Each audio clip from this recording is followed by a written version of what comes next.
What if the bride ran away and the groom married a waitress on the spot? What began as public humiliation turned into the most unexpected love story, one built on truth, resilience, and the kind of devotion money can't buy. But when the past returns with secrets and threats, will love be enough? You have to hear it all to believe it. Where are you watching from? Drop it in the comments, and don't forget to subscribe for more unforgettable stories. I never imagined I'd be standing at the altar alone, especially not on the most photographed day of my life. The air in the ballroom at Lexington Estate was thick with perfume, champagne, and anticipation. Every chair was filled, every guest dressed in their finest. My mother was seated in the front row in a gold gown she'd had altered 3 times, her spine stiff with pride and pressure. Cameras were already flashing. The quartet played the first notes of a song Lena and I had chosen 6 months ago. I adjusted the cufflinks she gave me on our 2nd anniversary, custom gold with my initials. I checked my watch, 15 minutes late. No big deal. Brides are always fashionably late, right? But I could feel something off. The kind of instinct that doesn't shout, but whispers. I leaned over to my best man, Jonas, and asked, "She's just getting ready, right?" He gave me that too bright smile. "Of course, hair, makeup, dresses with 50 buttons, you know how it is." I nodded, but my gut twisted. A bridesmaid approached quietly. She said she needed a minute alone in the dressing room. That was 25 minutes ago. My fingers clenched. "Can you check again?" She nodded and hurried off. Jonas patted my back, muttering a joke I didn't catch. I tried to smile for the guests, for my mother, for the hovering photographers. The event planner flitted by like a hummingbird, trying to maintain her composure as the silence in the hall grew heavier. Then the bridesmaid returned. Her face was pale, her lips trembled. "She's gone," she whispered. I blinked. "What?" We found her dress in the restroom. Her phone's off. Her bouquet was left behind. We don't know where she is." My ears started to ring. I couldn't hear the gasps, the murmurs, the sound of my mother rising to her feet. I stared down at the marble floor, trying to ground myself. The MC tried to salvage it. "Ladies and gentlemen, perhaps the bride is making a dramatic entrance." Nervous laughter scattered across the crowd. No one laughed with him. I stepped away from the altar, Jonas trailing behind me. My hands were shaking. My brain raced to every possible explanation. And then I heard a voice, soft, from the back of the room. I saw her run. I turned. It was a waitress. She stood holding a tray of empty glasses, wearing a black apron over a white blouse. Her voice was calm, but her eyes were cast down. "What did you say?" I asked, walking toward her. She looked up slowly. I was clearing behind the restroom. I saw her. She ran through the garden gate. She looked scared. I stared at her for a long moment. She couldn't have been older than 30. Her eyes were clear, her face unreadable. She didn't want to be part of this, but she didn't lie either. "What's your name?" "Mira," she replied, barely above a whisper. "Thank you," I said. She nodded and walked away quickly, blending back into the crowd of staff. But something about her honesty stayed with me. It felt grounding. Jonas pulled me aside. "What now? Do we cancel? Refund the vendors? Your mom's about to explode." I looked through the crowd. Everyone was watching me. Everyone was waiting for me to fall apart. And there she was again, Mira. She was at the drinks table, refilling flutes of champagne like none of this involved her. I stared at her, something unexplainable stirring inside me. She didn't hide. She didn't run. She had no reason to stand out, but she had. Her truth had cut through the fog. I walked toward her. Jonas tried to stop me. "Don't talk to the waitress, man. You're hurt. Let's just leave." I reached Mira. "Do you believe in destiny?" I asked. She froze. "I believe God does what he wants." I nodded. "So do I. How much are they paying you for today?" $50, she said slowly, guarded. "Why?" I smiled. "Would you marry me instead?" She blinked. "Excuse me? I'm serious, right now. I'll pay you $5 million. This isn't about pity. I saw something in your eyes I didn't see in hers. Truth. I don't have a dress. I don't even have family here. I have all of that," I said. The ballroom exploded in murmurs as I walked her back down the aisle. The priest looked horrified. My mother's jaw had dropped.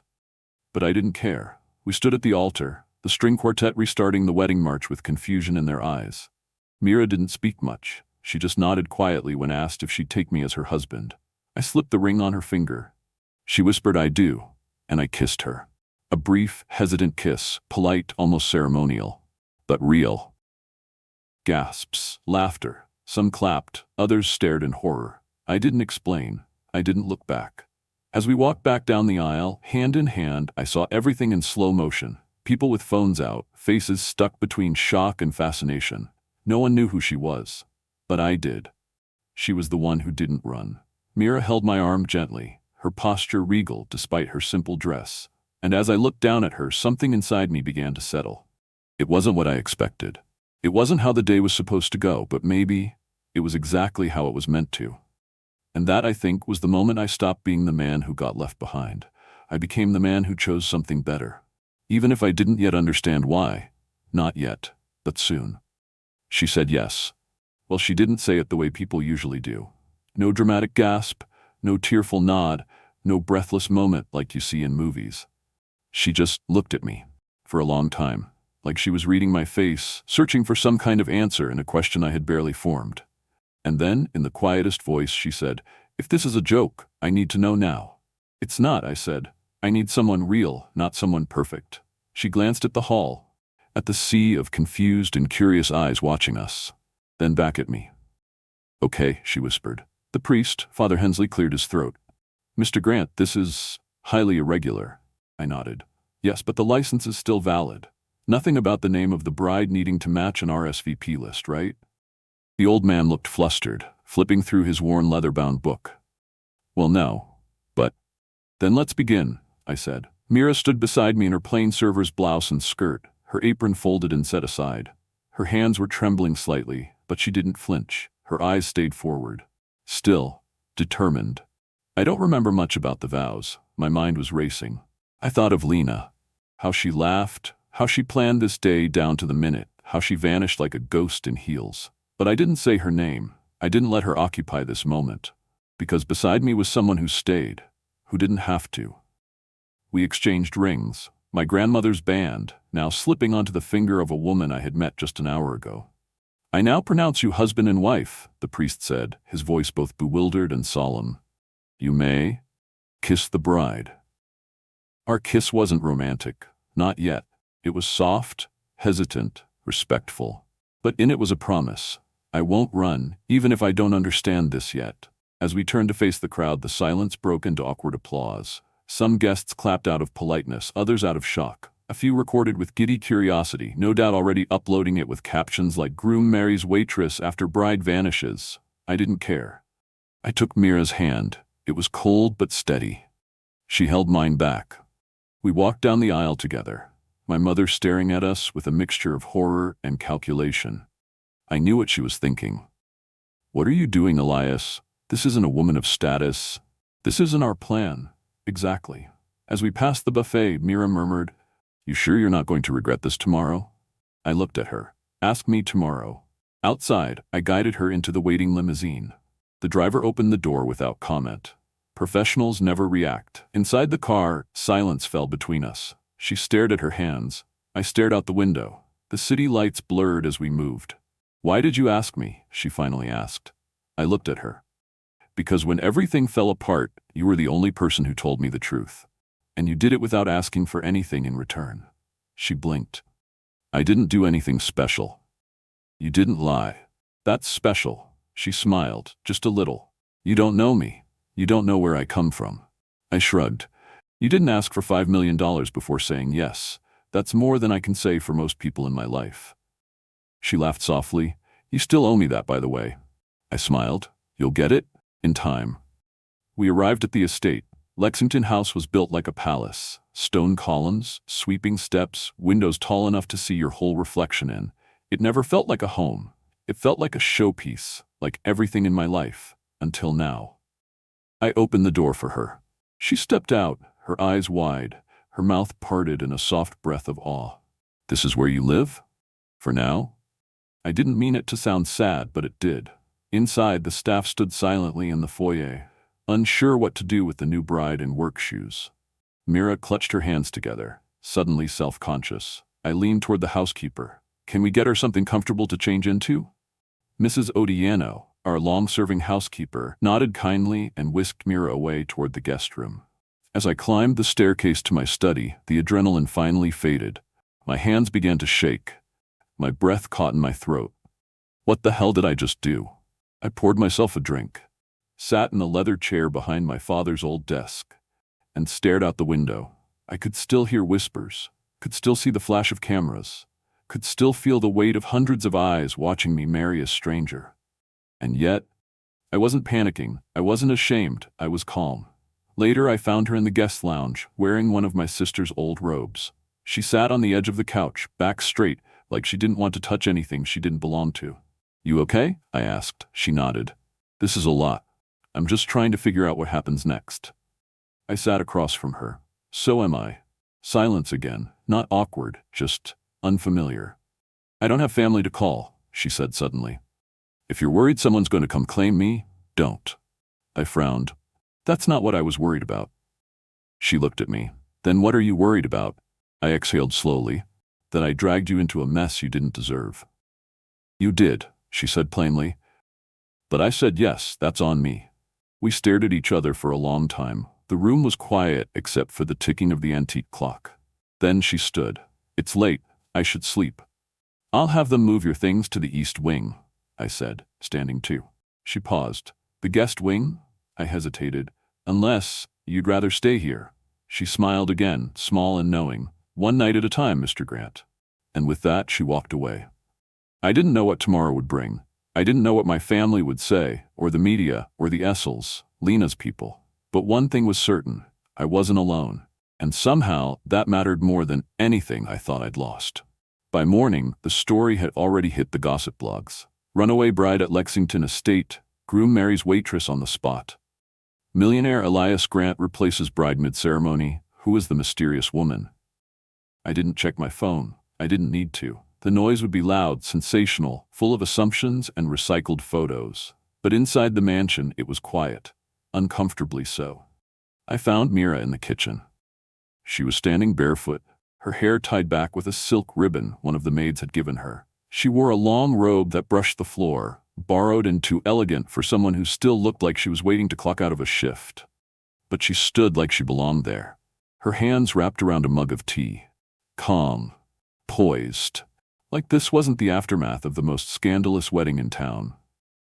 "Morning," I said. She turned slowly. I didn't know if I was supposed to sleep in or make breakfast or something. "This isn't Downton Abbey," I said with a smile. "You don't have to serve anyone. You're the lady of the house now." She raised an eyebrow. "You sure your mother got that memo?" I chuckled. "She'll adjust." She didn't look convinced. And then, as if on cue, the front doors opened. The heels came first, sharp, familiar. My mother didn't walk into rooms. She arrived. Eleanor Grant swept into the foyer in a tailored beige suit, her lips drawn into a line of barely contained fury. She stopped when she saw Mira. A pause. Then, "So it's true." I stepped forward. "Mother," she raised a hand. "Don't. Not yet." She turned her eyes to Mira, examining her like a flawed diamond. "What's your name again?" "Mira James," she said calmly. "You married my son." "Yes, ma'am." "You served cocktails yesterday." "I did. And today, you're my daughter-in-law." A beat.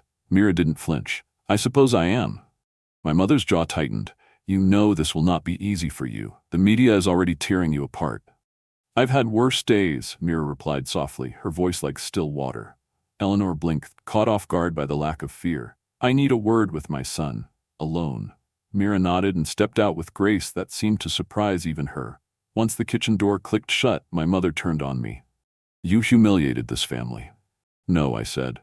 "Lena did. You could have postponed. You could have canceled. Instead, you married the help?" I leaned against the counter. "I married someone who showed up." She crossed her arms. "You know nothing about her. I know she told the truth when no one else would. I know she didn't run. She didn't have anything to lose," my mother snapped. "Lena was a business alliance, a strategic match. This is recklessness." "I'm not a chess piece," I said firmly. "I won't be moved around for advantage anymore." My mother's silence said everything. The disappointment, the loss of control. And maybe, just maybe, a trace of something else. Fear. Fear that I was finally choosing my own path. Later that afternoon, I offered to take Mira on a tour of the estate. She hesitated, then agreed. We walked through manicured gardens she'd only seen from the catering tent the day before, past the koi pond, the greenhouse, the old library with its stained glass windows. "This place is insane," she whispered, staring up at the ornate stonework. "It feels like a movie set." "Sometimes I feel like an extra in it," I admitted. She turned to me. "Why did you go along with it all? The big house, the big wedding, the perfect fiancé?" I thought about it, because I thought I was supposed to. My father built the empire. My mother built the image. I was meant to continue it. And now, I looked at her. Now I want something real. She didn't respond right away, just tucked a loose strand of hair behind her ear and kept walking. But her silence wasn't cold, it was thoughtful. That night, I sat on the edge of my bed, staring at the reflection of my face in the darkened window. So much had changed in 24 hours, and yet, something in me felt clearer than it had in years. Then came the sound I wasn't expecting. Heels, inside the mansion, fast, confident, familiar. I stood, the door opened, and there she was, Lena. Her hair was swept into a perfect bun, her crimson dress clinging like it was custom-made for drama. She looked every bit the bride she should have been, except her face was hard, her eyes wild with something more dangerous than regret. "What are you doing here?" I asked, my voice low. She stepped inside without invitation. "I came back." "You left." "I had to." "You didn't call, you didn't text, you disappeared." "I got overwhelmed," she said, her voice trembling just enough to appear human. "I panicked." "You left me at the altar, Lena." She stepped closer. "And you married a waitress?" "Her name is Mira," I said, squaring my shoulders. "And yes, I married her, because she was there when you weren't." Lena laughed without humor. "You think this is over? That I can just be replaced?" I narrowed my eyes. "Why are you really here?" She didn't answer. Not right away. Instead, she reached into her bag and tossed a folded document on the table. I didn't need to open it. I knew the seal. The Essel Grant engagement agreement. "You think you can walk away from this?" she said, her voice sharp now. "My father won't allow it. You forfeited the deal the moment you ran. It was a merger, Elias. Our families have planned this for years." I picked up the contract and tore it in half. She gasped. "You're bluffing." "No," I said. "I'm done." She stared at the torn paper, her face pale, her breath shallow. "I'll be back," she said coldly, "and next time I won't be alone." I didn't answer, I just watched her leave. And when the door clicked shut, I finally felt the air in the room shift. Lighter. Cleaner. Later I found Mira standing in the garden touching the edge of a hibiscus bloom like it might float away. "She was here," I said quietly.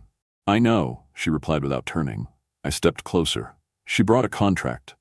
She always was more business than bride. I studied her profile. "Are you okay?" She nodded. "I think so." "You're not scared?" She turned to face me. "I've lived through worse than rich girls with paper threats." And in that moment, I realized something. I hadn't just married someone brave. I'd married someone unbreakable. The next morning, breakfast felt more like a battlefield. The dining table in the east wing stretched long and regal, draped in crisp linen and lined with crystal glasses, polished silverware, and porcelain plates too delicate for most appetites. But it wasn't the food that turned the air tense. It was the silence, sharp enough to cut through butter. Mira entered the room like she belonged there. Her hair was tied into a sleek bun, her posture tall, her expression calm. She wore a simple cream dress that fit like it had been tailored to her spirit, understated but graceful. No makeup, no theatrics, just quiet presence. Across from her sat Lena, already in place with a flawless face and a silk robe in a shade of wine that looked like blood under the chandelier's glow. She didn't stand. She didn't flinch. She just sipped her tea and waited like a queen defending her throne. My mother Eleanor sat at the head of the table, stirring her coffee with slow, precise circles, her lips pursed in unreadable thought. I took my seat next to Mira. Not out of obligation, out of intention. "Good morning, Mrs. I. Grant," Lena said sweetly, her tone soaked in sarcasm. Mira smiled. "Good morning, Miss Essel. Slept well?" Lena's eye twitched, but her smile remained frozen. "The guest rooms are usually so ordinary. I hope they were to your liking." "I wouldn't know," Mira said, calmly placing her napkin on her lap. "I didn't sleep in one." Lena's spoon paused mid-stir. My mother's eyes flicked up. "I assumed you'd be more comfortable elsewhere," Lena said, still smiling. "I'm his wife," Mira said, reaching for her water glass. "Comfort comes from knowing I belong." It was a quiet detonation. Subtle, surgical. The air in the room shifted just slightly, like the temperature had dropped a few degrees. "Tell me," Lena said, her voice syrupy. "How's married life treating you? Must be quite the leap from serving drinks to sitting at this table." "It's not about the table," Mira replied.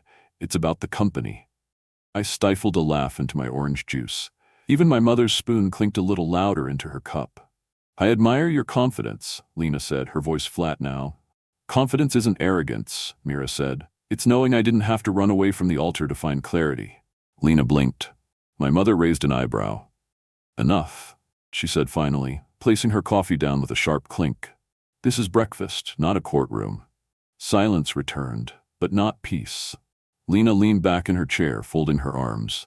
"Funny how quickly people forget legacies," she said to no one in particular. "This house, this marriage, none of it was meant for Mira." "And yet," Mira said, lifting her cup to her lips, "here I am." It was the kind of moment that would have unraveled most people, being challenged like that, cornered between wealth and power. But Mira didn't just survive the tension, she owned it. Not with aggression, but with something far more unnerving to people like Lena: poise. After breakfast, Mira and I walked through the solarium. She was quiet, her arms folded as the morning sun pooled around her. I watched her from the side, unsure how someone who barely knew me could already carry so much weight on her shoulders for my sake. "You didn't have to defend me like that," I said gently. She stopped, turning to me. "She's not here to fight for you. She's here to win something. I haven't figured out what yet, but I'm not going to let her pretend I don't matter." "You do," I said before I could stop myself. Mira blinked. "What?" "You matter," I repeated, slower. "To me." Her lips parted slightly, as if the words had caught her off guard. Then she looked away, blinking toward the windows. "Well, good.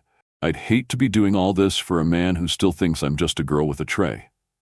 Later that evening, I returned from a tense call with my father, who had already heard about Lena's return and Mira's seat at our breakfast table. He didn't say much, but his silence said everything. The pressure was mounting. Family, reputation, deals hanging in limbo. When I stepped into the living room, Mira was curled up on the couch with a book. Not a romance novel or some distraction, but a thick, annotated copy of The Art of War. I raised a brow. "Studying for something?" She didn't look up. "Just brushing up. Seems like I've been drafted into battle." I sat beside her. "You're doing better than I am." She closed the book and turned to face me. "Why is she really back, Elias? Why today? Why now?" I sighed. "Because her family's deal is falling apart. Because our marriage changes everything. Because someone told her she was losing and Lena doesn't know how to lose." "She's not just going to walk away." "I know. Then we fight smarter," Mira said. "You make that sound easy." She smiled faintly. "It's not. But neither was growing up in a motel room with a mother who skipped rent and skipped town in the same week. This house doesn't scare me. Rich girls with polished lies don't scare me. I've survived worse than a chandelier-lit showdown." And for the first time in days, I breathed deeper. This wasn't a pity marriage. This wasn't a stand-in situation. This was becoming something real. I leaned back, watching the flicker of firelight reflect off the glass coffee table. Mira stretched her legs, resting her ankles across mine like it was the most natural thing in the world. "What are you thinking?" she asked, eyes half-lidded. "I'm thinking I married the wrong woman for all the right reasons." She smirked. "Don't get poetic on me now, Elias. We've still got a war to win." I laughed quietly, but deep down I knew the truth. She wasn't just in the mansion. She was already winning hearts, starting with mine. The house was quiet that night. Too quiet.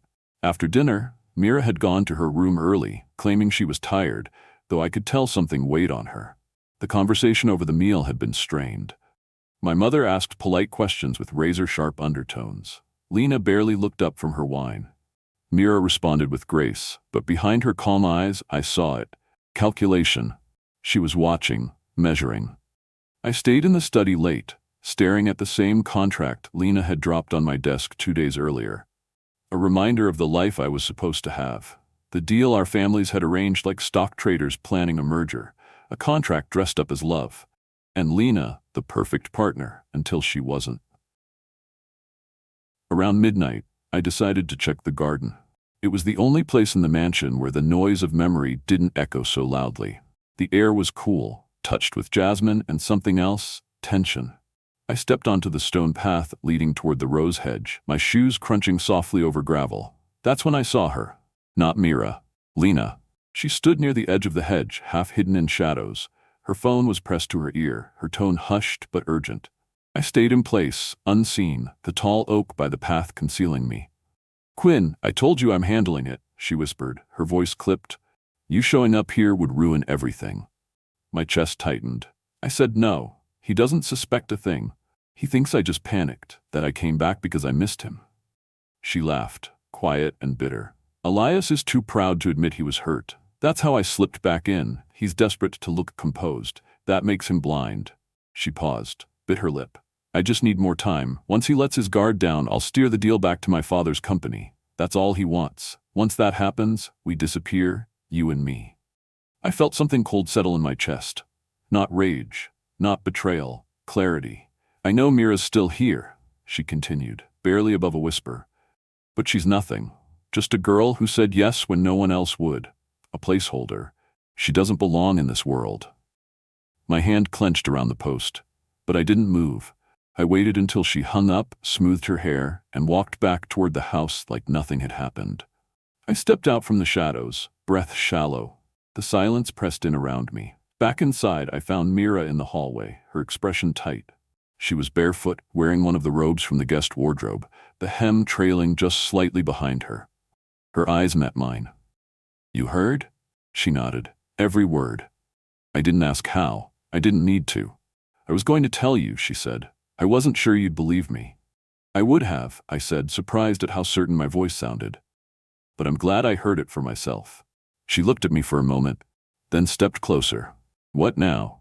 Before I could answer, we both froze. Headlights. A car pulled into the driveway. Not just any car, a sleek black sedan with tinted windows. The kind used by people who didn't like being asked questions. We moved quickly to the upstairs landing. From there, we could see everything. The back door opened. A tall man stepped out, dressed in a tailored navy suit, his posture straight, his jaw clenched. Behind him, two others emerged, silent, heavyset, wearing matching coats and earpieces. I descended the stairs slowly, Mira a few paces behind me. We reached the foyer, just as the man stepped through the doors. "Mr. Grant," he said, offering a thick white envelope. I took it, eyes never leaving his. "Who are you?" "I represent the Essel family," he said flatly. "That document is binding." He turned and left without another word. I tore open the envelope right there. It was a copy of the agreement. Official. Sealed.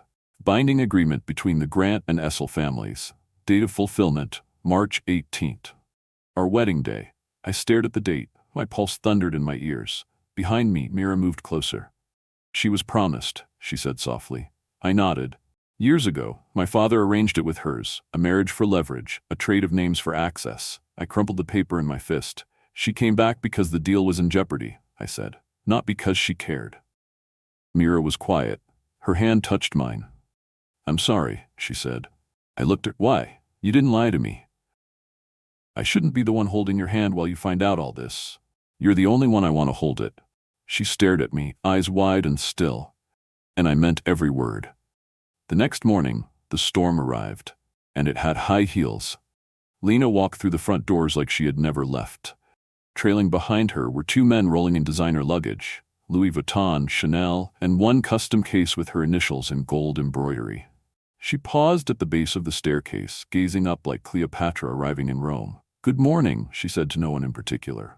I stood at the top of the stairs, jaw clenched. She looked up and smiled. "I've come to reclaim my place." I descended slowly. "What are you doing here, Lena?"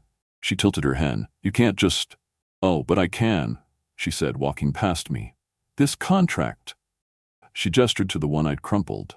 "Says otherwise." I followed her to the foyer. "Then why didn't you show up on our wedding day?" She paused, her hand on the newel post. "I got cold feet," she said. "I panicked. But I came back, didn't I?"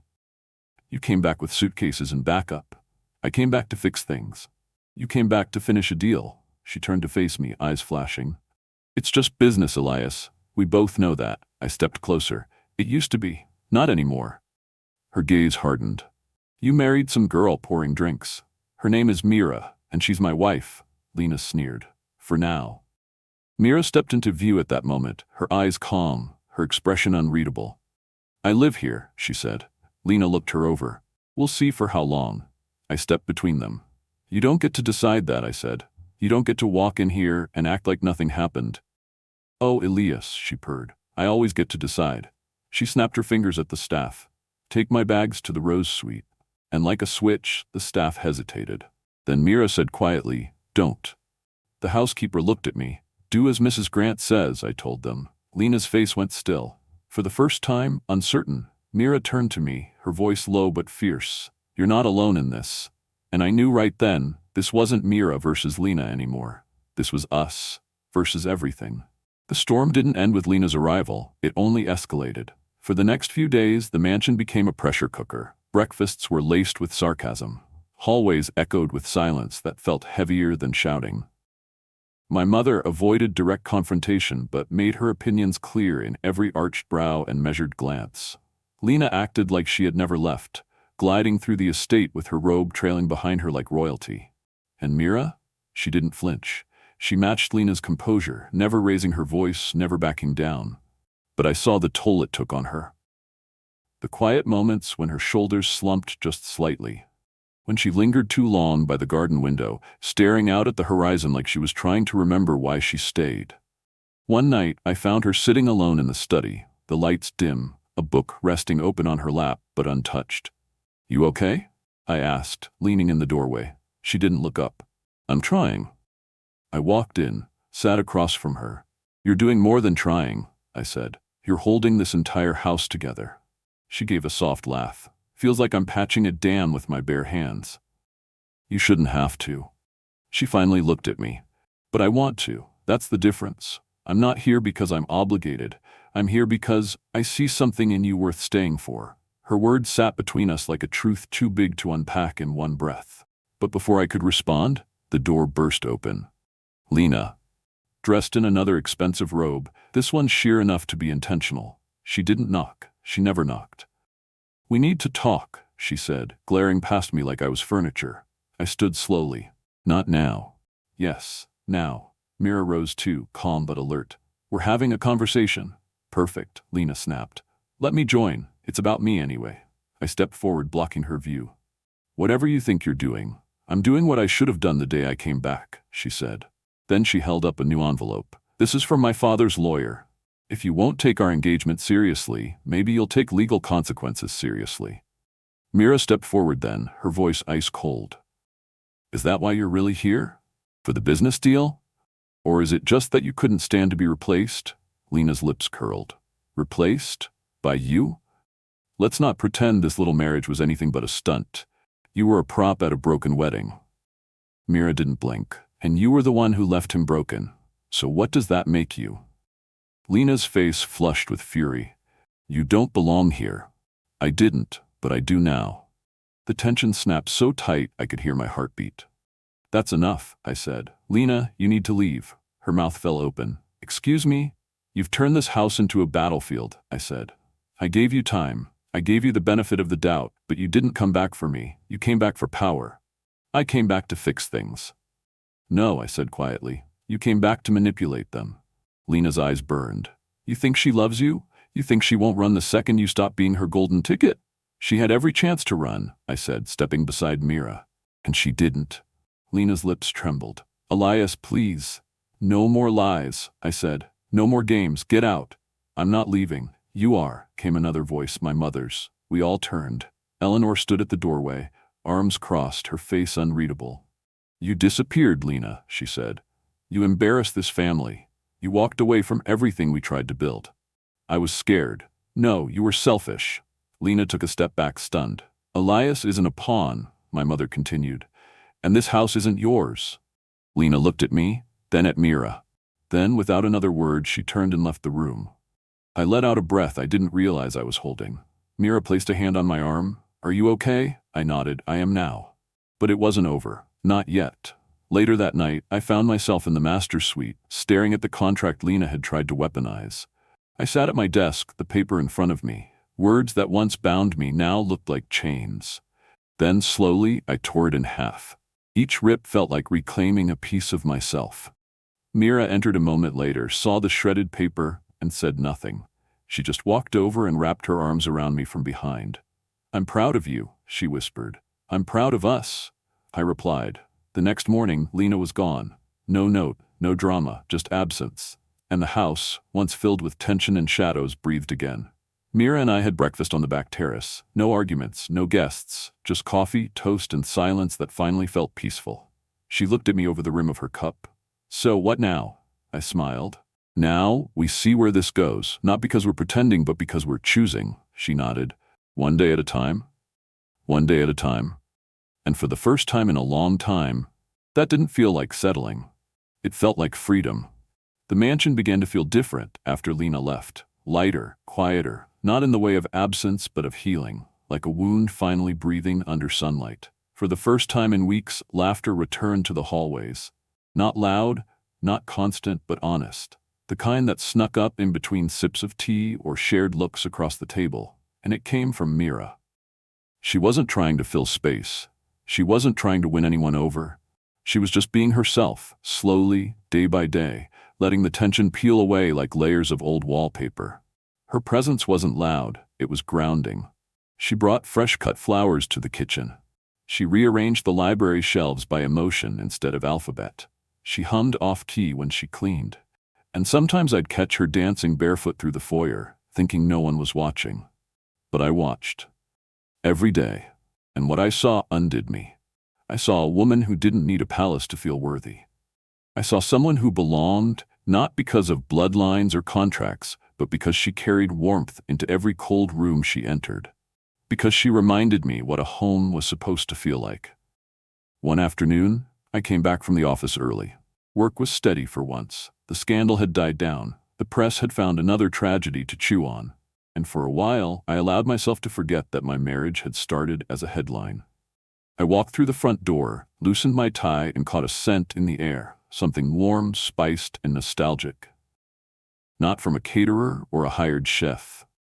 From Mira. In the kitchen, she stood over the stove, apron tied at her waist, streaks of flour on her cheek. Her hair was pulled back messily, a wooden spoon in one hand and a bowl of something bubbling on the counter beside her. She didn't hear me come in. "You're either very brave," I said, leaning against the doorframe, "or very optimistic." She jumped slightly, then laughed. "I'll let you know which one after you taste this." "What is it?" "Red stew," she said proudly. "Like my mother used to make. I didn't know you cooked. You've been feeding me catered meals. I figured it was time to show you what actual love tastes like." She said it without flinching, but I felt my heartbeat change. She plated the food herself, humming as she worked. Then we sat down at the kitchen island, 2 plates between us. A bottle of wine opened, and the overhead lights dimmed just enough to make the moment feel sacred. It was delicious, fiery, and comforting. I told her as much. She wiped her mouth with the back of her hand. "I almost burned it, got distracted. You were humming in my head again." "I don't hum." "No, but you do this thing when you're reading. Your lips move, just slightly, like you're whispering to yourself." I smiled. "You've been watching me," she shrugged. "I'm observant." We didn't speak for a while after that, just ate. Smiled, let the quiet wrap around us like a warm shawl. Later, as we cleaned up together, she leaned against the sink and looked at me. "I've been thinking," she said. "Dangerous," I teased. She smirked. "Maybe, but I've been thinking about us." I dried my hands on a towel, facing her. "What about us?" Maybe this started the wrong way, but it doesn't feel wrong anymore." I took a breath. "No, it doesn't." She stepped closer, just a little. "I don't want to be your rebound." "You're not." "I don't want to be something convenient." "You never were." She looked into my eyes, searching for cracks, for hesitation. I let her look, let her see whatever truth she needed. "What am I then?" she asked quietly. And I said, without needing to think, "You're the best part of the worst decision I ever made, and the only reason I don't regret it." Her eyes glistened. I stepped closer. "I think I fell for you the moment you didn't flinch at my chaos. When you stood in that ballroom and said yes, not because you had anything to gain, but because I needed someone to stand beside me." "You needed someone real," she whispered. I nodded. "And you were that. You still are."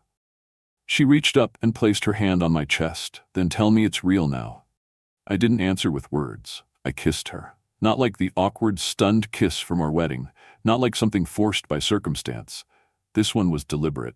Slow. Rooted in choice. When we finally broke apart, she rested her forehead against mine. You're making this harder and easier at the same time. Good, I said. That's how love should feel. That night, she moved into the master suite. Not because it was time, not because it made sense on paper, but because it felt right. We didn't rush anything. We didn't need to. She kept her own closet, left her earrings on the nightstand, took over the bathroom with little jars of scented oils and hairpins, and I let her, gladly. One night, as we lay in bed, her head on my chest, my arm around her waist, she asked, "Do you think this would have happened if Lena hadn't run?" "No," I said honestly, "but that doesn't mean it was wrong." She nodded, thoughtful. "You think people are meant for each other? Like, really meant?" I looked at her in the soft lamplight, the shadows dancing across her cheekbone, her lips barely moving with each breath. "I think sometimes the wrong story leads you to the right person." She smiled. "That's a very Elias thing to say. Is that a compliment?" "Definitely," she kissed my shoulder. "Let's write a new story then. Ours. No drama, no headlines." I kissed her hair. Just us. And for the first time in a long time I stopped looking backward, because everything I needed was already here. In this room. In my arms. Mira. My wife. My choice. My peace. It happened on a Sunday. A slow, amber-lit morning where everything felt calm. The kind of morning you remember even before it's over. Mira had just stepped out of the shower, her damp curls tumbling over her shoulders, wrapped in one of my oversized shirts. She looked like she belonged in that room. No effort, no performance, just home. I watched her from the edge of the bed, half-dressed, holding a mug of coffee I hadn't even sipped yet. She caught my gaze and smirked. "You staring again?" she teased, toweling her hair. "Can you blame me?" I replied. "Little bit." She walked over, took the mug from my hand, and sipped without asking. That's how easy we'd gotten with each other, sharing silences, toothbrushes, space. There was no blueprint for us, no perfect plan, but somehow it all made sense. "I was thinking," she said, handing the cup back. "It might be time." "For what?" I asked. "To meet my parents." That stopped me cold. "Your parents?" "Don't worry," she said with a soft laugh. "They're not royalty. We won't need a security detail." "I wasn't worried about that," I said, setting the mug down. "I just wasn't sure you still had contact with them." She shrugged, sitting beside me. "My dad, yes. My mom, less so. But they should know I didn't disappear. That I didn't end up just someone's forgotten shadow." I reached for her hand. "You could never be a shadow." She gave me a look, soft and knowing. "Still, I want you to see where I came from." We made the trip the next day, about 2 hours out of the city, down into the quieter parts of the state. The highway turned into gravel, the houses smaller, the trees older and thicker with memory. Her childhood home sat at the end of a sloped driveway, a single-level structure with peeling paint and a front yard scattered with plastic chairs, an old barbecue pit, and laundry drying on a line. A woman was sitting on the porch, shelling peas. She wore a threadbare robe and house slippers, her hair pulled into a tight bun. "That's my mother," Mira said. We got out of the car. Mira walked ahead of me, a little tense in her shoulders. The woman looked up, squinted, and then smiled faintly. "Well, damn," she said. "Didn't think I'd see you again." "Hi, Mama," Mira said softly. They hugged, awkwardly, like people who had once been close but forgot how. "And who's this?" her mother asked, eyeing me with a mix of curiosity and judgment. "This is Elias, my husband." The woman's eyes widened. "Husband, huh? Rich boy husband, Mama?" She laughed. "Well, I'll be damned. You always did aim high."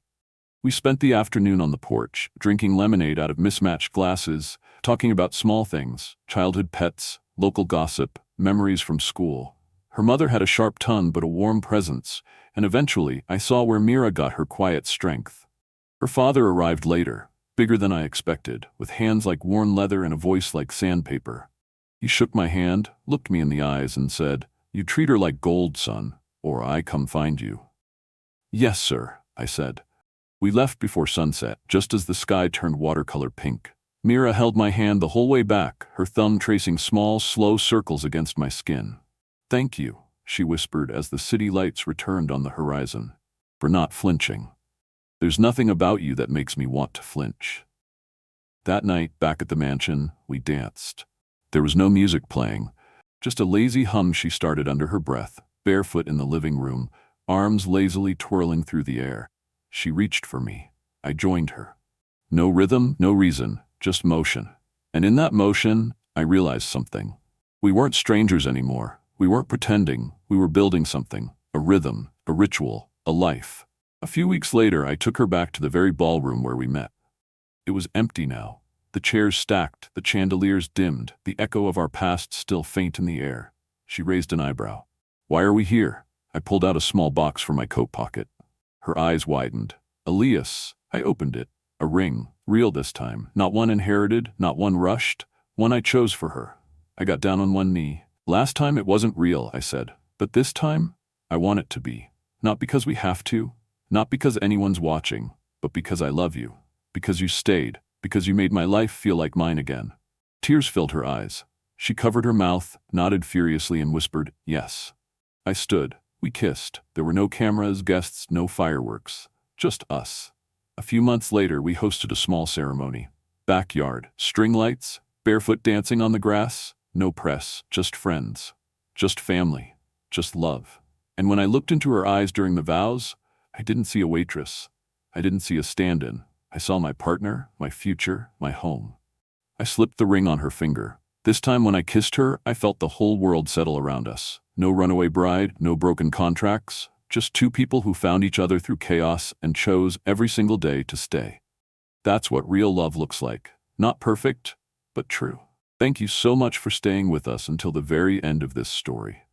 Your time means the world to us. This story wasn't just about a runaway bride or an unexpected wedding. It was about the power of choice. It reminded us that love doesn't always begin the way we expect, but when it's real, it grows stronger through trials, not in the absence of them. Sometimes the people who enter our lives unexpectedly are the ones meant to stay, and sometimes the wrong beginning leads to the right forever. In a world full of polished appearances and planned futures, this was a story about choosing authenticity, choosing courage, choosing each other. We'd love to know, where are you watching from? Drop your city or country in the comments below. It helps us feel more connected, like a global family brought together by stories that move the heart. And if this story touched you in any way, please don't forget to subscribe to our channel. More powerful, emotional, and unforgettable stories are coming your way, and we'd be honored to have you with us for the journey.